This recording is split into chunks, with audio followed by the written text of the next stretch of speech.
Hello friends, welcome to my YouTube channel GTM study. दोस्तों, आज के इस वीडियो में क्लास 12th फिजिक्स के चैप्टर करंट इलेक्ट्रिसिटी विद्युत धारा से काफ़ी महत्वपूर्ण प्रश्न करने वाले हैं। दोस्तों, इससे पहले हम करंट इलेक्ट्रिसिटी का पहला वीडियो ऑलरेडी अपलोड कर चुके हैं। अगर आप नहीं देखें तो जल्दी से उस वीडियो को ज़रूर देख लीजिएगा दोस्तों, क्योंकि उसमें 40 महत्वपूर्ण प्रश्न आपको कराया गया है। और दोस्तों, यह मेरा दूसरा वीडियो है करंट इलेक्ट्रिसिटी का, जिसमें कि हम 30 महत्वपूर्ण प्रश्न करने वाले हैं, जो कि आपके बोर्ड परीक्षा के लिए काफ़ी महत्वपूर्ण है। दोस्तों, अगर आप दोनों वीडियो देख लेते हैं तो इससे आपके इस चैप्टर से बाहर एक भी प्रश्न नहीं रहेगा। ठीक है, इसलिए आप दोनों वीडियो जरूर देख लीजिएगा। तो चलिए फटाफट आज की वीडियो हम शुरू करते हैं। दोस्तों, इस वीडियो का लास्ट तक जरूर बने रहेगा, एक भी क्वेश्चन स्किप नहीं करेगा। ठीक है, सभी प्रश्न को आपको काफ़ी अच्छे तरह से बताया हुआ है, ताकि आप बोर्ड एग्जाम का अच्छा प्रिपरेशन कर सकें। और दोस्तों, लगातार आपको हम सभी फिजिक्स का चैप्टर वाइज वीडियो आपको प्रोवाइड करा रहे हैं। तो अगर आप नहीं देखें सभी और भी चैप्टर का, तो उसका लिंक आपको डिस्क्रिप्शन में दिया हुआ है प्लेलिस्ट का, वहाँ पर जाकर आप उसे ज़रूर देखिएगा। ठीक है, तो चलिए आज हम करंट इलेक्ट्रिसिटी का बाकी जो क्वेश्चन बचा हुआ उसको हम पूरा कर लेते हैं। चलिए पहला प्रश्न से आज की वीडियो हम शुरू करते हैं। फर्स्ट क्वेश्चन में कह रहा है कि सेल का विद्युत वाहक बल मापा जाता है वोल्ट मापी द्वारा, धारा मापी द्वारा, विभव मापी द्वारा, इनमें से कोई नहीं। काफ़ी महत्वपूर्ण प्रश्न है दोस्तों। आपको इसमें पूछा जा रहा है कि सेल का जो विद्युत वाहक बल होता है वह मापा जाता है। तो दोस्तों, हमेशा आप याद रखिएगा विभव मापी द्वारा। ठीक है, सेल का जो विद्युत वाहक बल मापा जाता है दोस्तों, वह विभव मापी द्वारा मापा जाता है। तो सी ऑप्शन यहाँ पे बिल्कुल करेक्ट आंसर हो जाएगा, विभव मापी द्वारा। अगला क्वेश्चन मेरा दूसरा नंबर में कह रहा है कि ताप बढ़ने से अर्धचालकों का प्रतिरोध। काफ़ी महत्वपूर्ण प्रश्न ये भी है दोस्तों। कह रहा है कि ताप बढ़ने से अगर आप टेम्परेचर को इंक्रीज कर रहे हैं तो अर्धचालक यानी सेमीकंडक्टर का प्रतिरोध होगा वह क्या होगा? बढ़ता है, घटता है, अपरिवर्तित रहता है, या इनमें से कोई नहीं। अगर आप टेम्परेचर को इंक्रीज करिएगा सेमीकंडक्टर में तो उसका जो प्रतिरोध होगा, रेजिस्टेंस होगा दोस्तों, वह घटता है। ठीक है, आप हमेशा याद रखिएगा। ठीक है, तो यहाँ पे मेरा राइट आंसर हो जाएगा वह बी ऑप्शन यहाँ पे घटता है, बिल्कुल करेक्ट आंसर हो जाएगा। टेम्परेचर को इंक्रीज अगर आप सेमीकंडक्टर में करते हैं तो उसका रेजिस्टेंस का जो वैल्यू होगा वह डिक्रीज करेगा।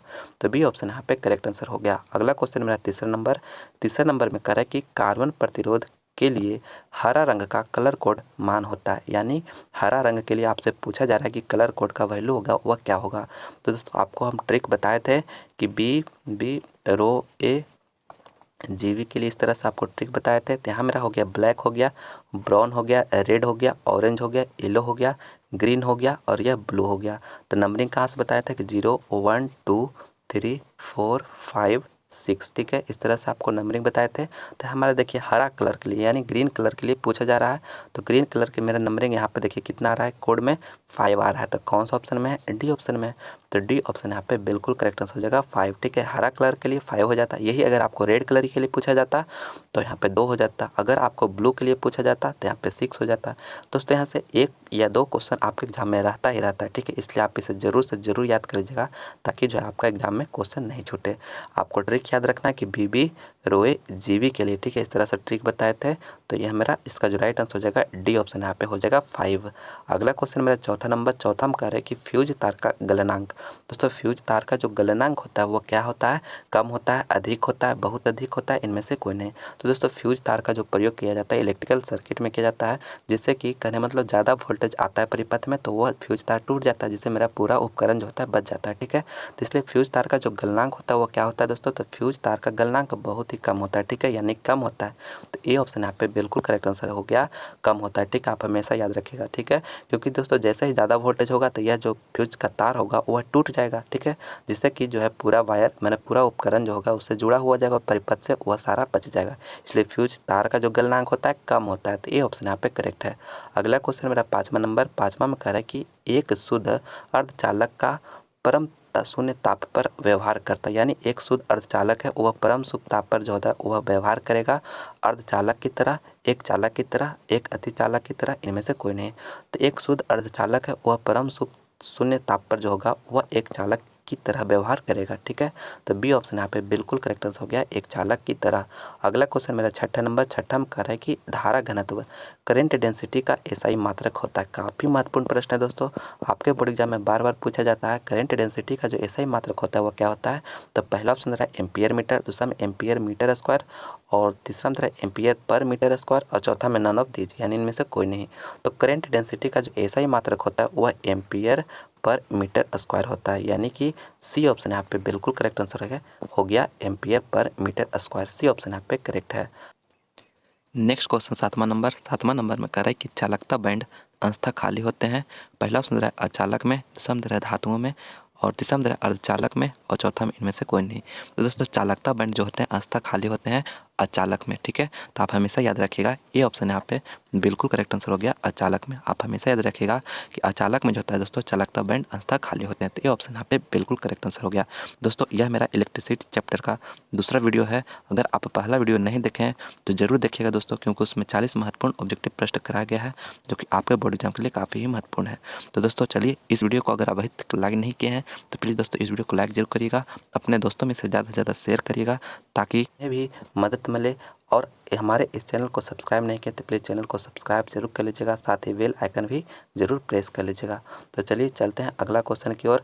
और दोस्तों अगर आप मेरा और भी दूसरा सब्जेक्ट का वीडियो देखना चाहते हैं तो लिंक डिस्क्रिप्शन में दिया हुआ है, अन्यथा आप हमारे प्लेलिस्ट में भी जाकर वीडियो को देख सकते हैं। हिंदी 100 मार्क्स का सभी चैप्टर वाइज वीडियो अपलोड किया जा रहा है, तो उसे भी जरूर देखिएगा। नेक्स्ट क्वेश्चन आठवां नंबर में कह रहा है किरचॉफ के द्वितीय नियम का संबंध निम्न में से किससे है। पहला ऑप्शन दे रहा है ऊर्जा संरक्षण से, दूसरा दे रहा है आवेश संरक्षण से, तीसरा दे रहा है संवेग संरक्षण से, और चौथा दे रहा है द्रव्यमान संरक्षण से।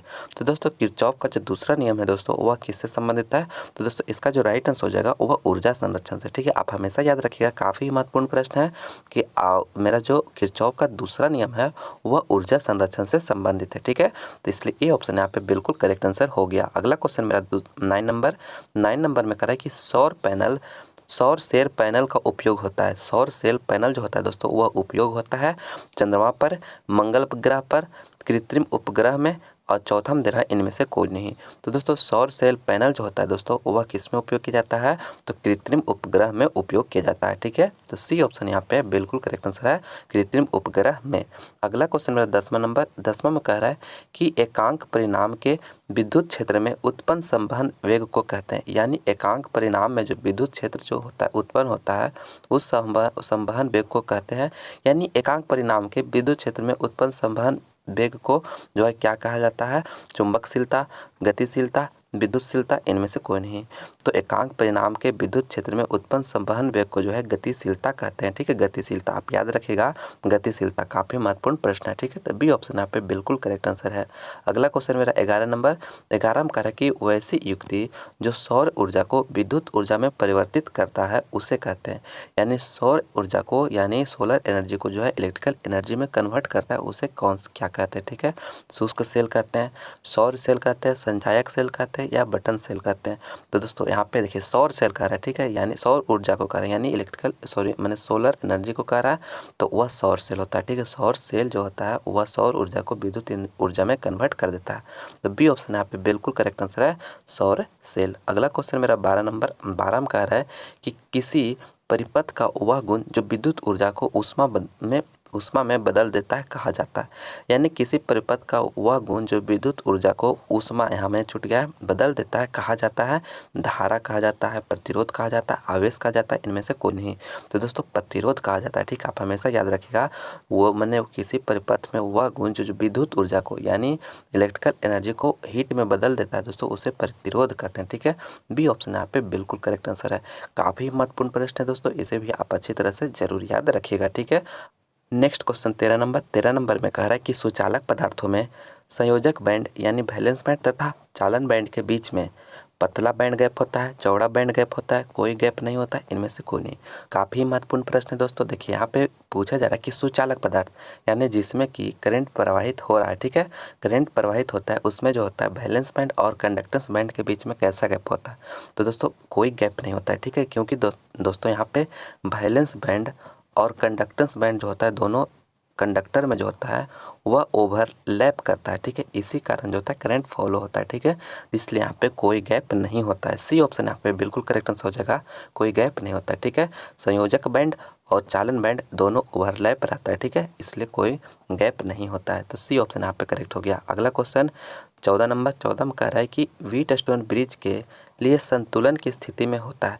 यानी व्हीटस्टोन ब्रिज के लिए जो होता है संतुलन स्थिति में क्या होता है, तो वह IG greater than 0, IG less than zero, I G equal to zero, इनमें से कोई नहीं, तो I G equal to zero होता है। ठीक है, आप हमेशा याद रखिएगा संतुलन स्थिति में, ठीक है, बैलेंस कंडीशन में जो होता है आई जी जो होता है वह जीरो के बराबर होता है। ठीक है, यहाँ पे जी है, तो यानी कि करंट थ्रो गैल्वेनोमीटर मीटर जो होता है वह जीरो के बराबर होता है। ठीक है, तो मेरा सी ऑप्शन यहाँ पे बिल्कुल करेक्ट आंसर हो गया, I G equal to zero.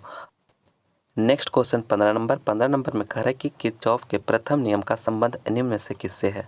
ऊर्जा संरक्षण से, आवेश संरक्षण से, संवेग संरक्षण से, द्रव्यमान संरक्षण से। तो दोस्तों किरचॉफ का जो प्रथम रूल है यानी फर्स्ट रूल क्या कहता है कि किसी भी एक पॉइंट पर मैंने algebraic sum of all current मैंने सभी जो धारा है उसको अल्जेब्रिक सम करने पर जो होता है वह जीरो देता है। ठीक है, यानी जीरो के बराबर होता है। ठीक है, यही मेरा फर्स्ट रूल है। तो इसमें कह रहा है कि वह किस संरक्षण सिद्धांत से संबंधित है? तो दोस्तों वह आवेश संरक्षण संबंधित है। ठीक है, आवेश संरक्षण सिद्धांत से संबंधित है, आप हमेशा याद रखिएगा। तो ए ऑप्शन यहाँ पे बिल्कुल करेक्ट है, आवेश संरक्षण से। काफ़ी महत्वपूर्ण प्रश्न है दोस्तों, आप इसे जरूर याद रखिएगा। और दूसरा नियम क्या बताए थे? तो ऊर्जा संरक्षण सिद्धांत से संबंधित है। ठीक है, आप दोनों जरूर याद रखिए, काफ़ी महत्वपूर्ण प्रश्न है दोस्तों। ठीक है, नेक्स्ट क्वेश्चन 16 नंबर में कह रहा है कि फ्यूज तार का प्रतिरोध होता है कम, पहला ऑप्शन है दूसरा है अधिक, तीसरा है बहुत कम, चौथा में इनमें से कोई नहीं।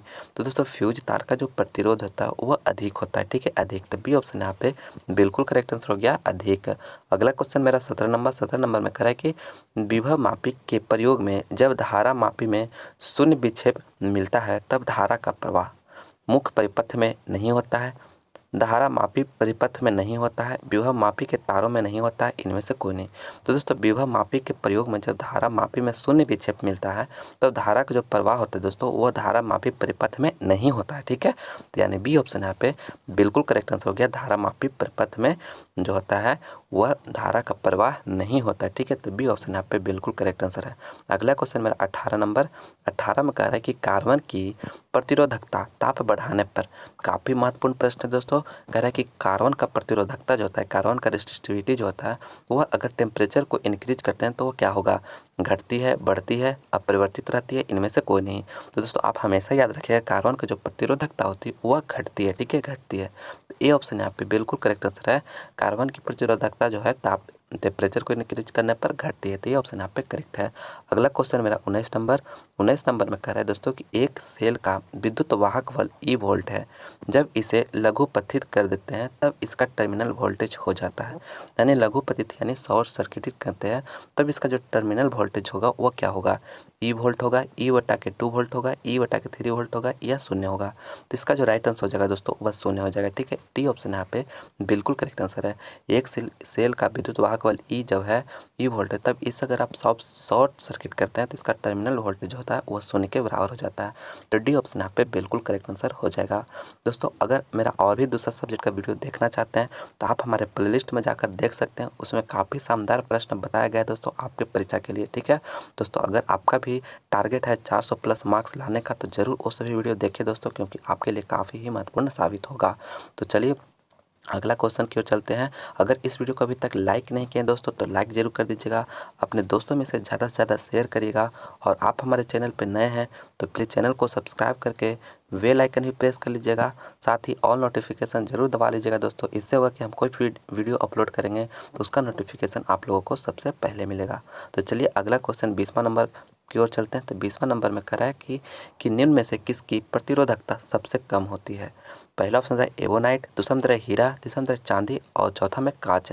काफ़ी महत्वपूर्ण प्रश्न है दोस्तों। कह रहा है कि प्रतिरोधकता जो है सबसे कम पूछा जा रहा है। ठीक है, तो दोस्तों सबसे कम जो प्रतिरोधकता होता है वह चांदी का होता है। ठीक है, चांदी का। तो सी ऑप्शन यहाँ पे बिल्कुल करेक्ट आंसर है। ऑप्शन के अनुसार जो है इसका राइट आंसर चांदी हो जाएगा, यानी सी ऑप्शन यहाँ पे बिल्कुल करेक्ट है। और अब सबसे जो है प्रतिरोधकता सबसे कम जो होता है दोस्तों चांदी का होता है। तो सी ऑप्शन यहाँ पे बिल्कुल करेक्ट आंसर है। दोस्तों यह मेरा इलेक्ट्रिसिटी चैप्टर का यह मेरा दूसरा वीडियो है।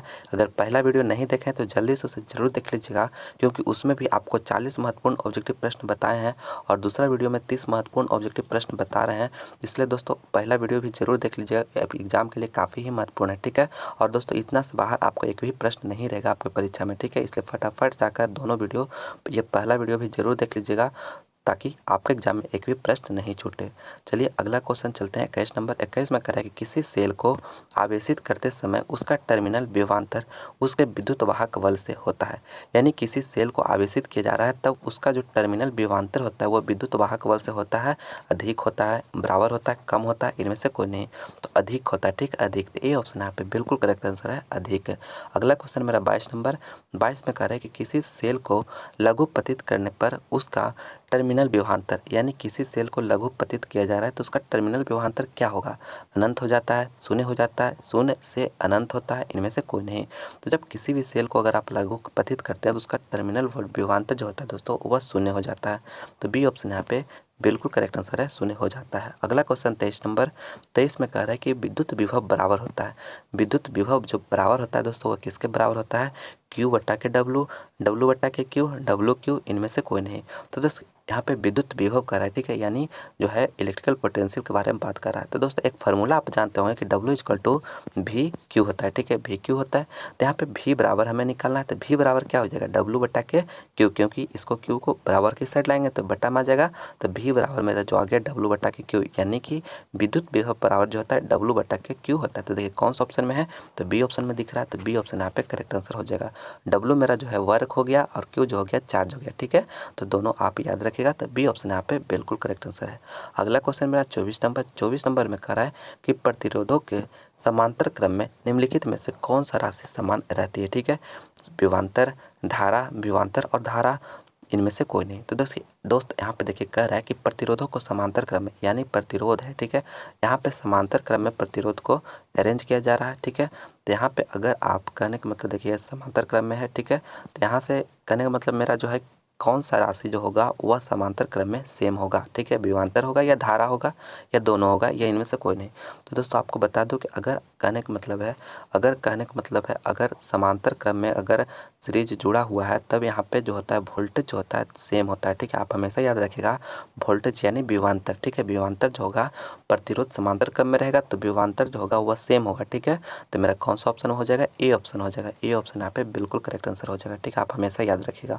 और यही दोस्तों अगर सीरीज में रहता तो सीरीज में होता दोस्तों, तो यहाँ पे क्या हो जाता कि इस तरह से रहता, सीरीज में रहता तो वहाँ पे जो है करंट आई करंट जाता तो सभी में आई करंट ही जाता। यानी जब सीरीज में रहता, यानी कि सीरीज में रहता, श्रेणी क्रम में रहता तो वहाँ धारा जो होता समान होता है, ठीक है। लेकिन पैरेलल यानी समांतर क्रम में है तो विभवांतर हो जाएगा।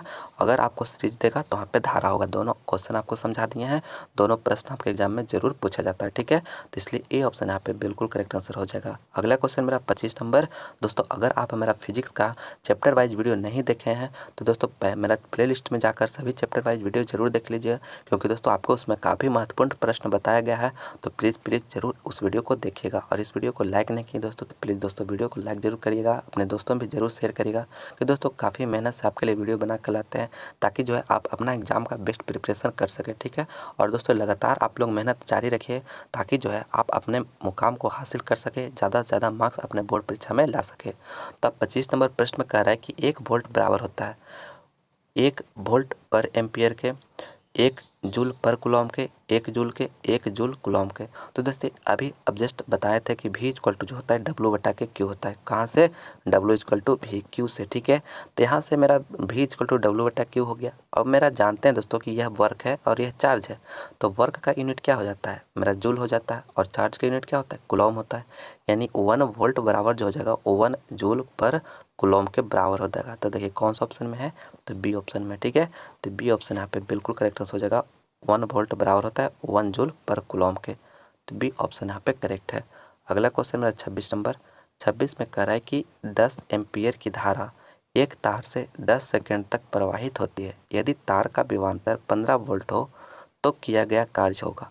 यानी 10 एम्पियर का कोई धारा है, ठीक है, वह एक तार से जो है 10 सेकंड तक प्रवाहित किया जा रहा है और उस तार का जो विभवांतर है वह 15 वोल्ट है, तो किया गया कार्य होगा, ठीक है। देखिए काफ़ी महत्वपूर्ण प्रश्न है दोस्तों। तो देखिए किस तरह से बनाते हैं। यहाँ पे एक फार्मूला आप जानते होंगे Q equal to I T होता है, ठीक है, Q equal to I T होता है। तो यहाँ से मेरा कहने का मतलब मेरा आई दिया हुआ है एम्पियर, 10 एम्पियर दिया हुआ है और टी भी दिया हुआ है 10 सेकंड। तो यहाँ से Q बराबर हमें कितना निकल के आ जाएगा? 10 गुने 10, तो यानी कि 100 100 कूलम आ गया, मेरा क्या आ गया, यह जो हो गया आवेश आ गया। ठीक है, और हमारा फार्मूला जो एक और जानते होंगे दोस्तों कि W equal to V Q होता है। ठीक है, यानी वी क्यू होता है यानी वर्क हमें निकालना है, और यह वोल्ट मेरा देखिए विभवांतर जो है 15 वोल्ट दिया हुआ है, और आवेश हम 100 कूलम आवेश लेकर आ गए। ठीक है, तो इसी फार्मूला में हम पुट कर देते हैं वैल्यू को।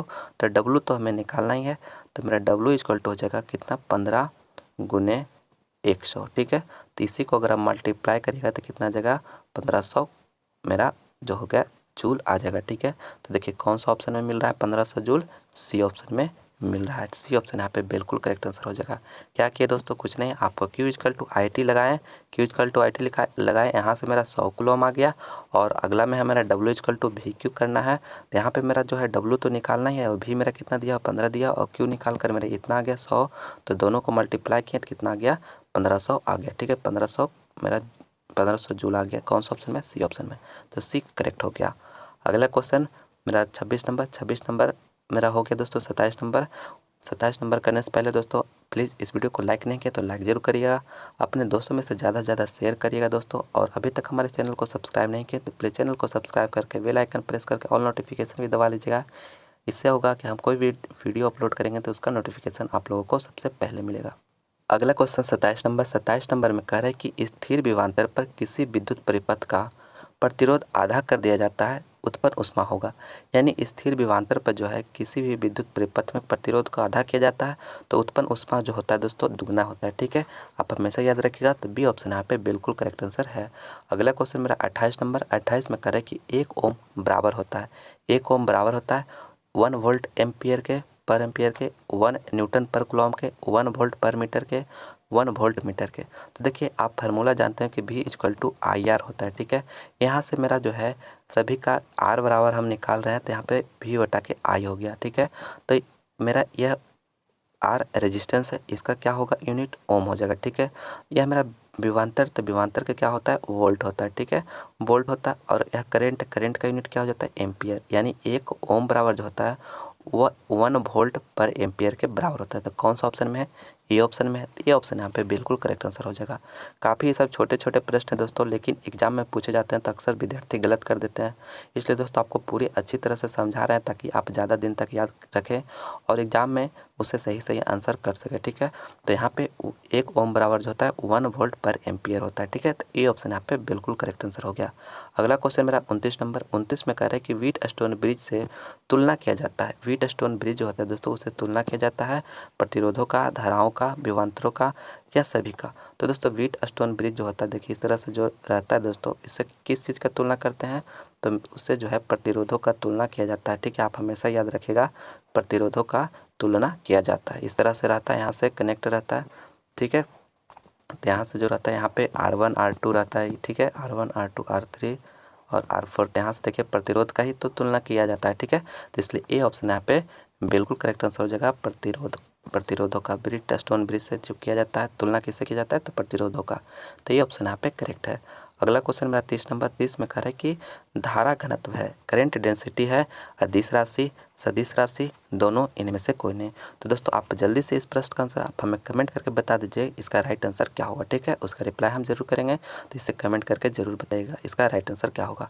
तो मैं उम्मीद करता हूँ कि यह वीडियो आपको पसंद आया होगा, तो प्लीज़ इसे लाइक करें, अपने दोस्तों में से ज़्यादा से ज़्यादा शेयर करें, और आप हमारे चैनल पर नए हैं तो प्लीज़ चैनल को सब्सक्राइब करके बेल आइकन भी प्रेस कर लीजिएगा, साथ ही ऑल नोटिफिकेशन भी दबा लीजिएगा ताकि हम कोई वीडियो अपलोड करें तो उसका नोटिफिकेशन आप लोगों को सबसे पहले मिले। तो चलिए दोस्तों मिलते हैं हम अगले वीडियो में, टेक केयर, बाय।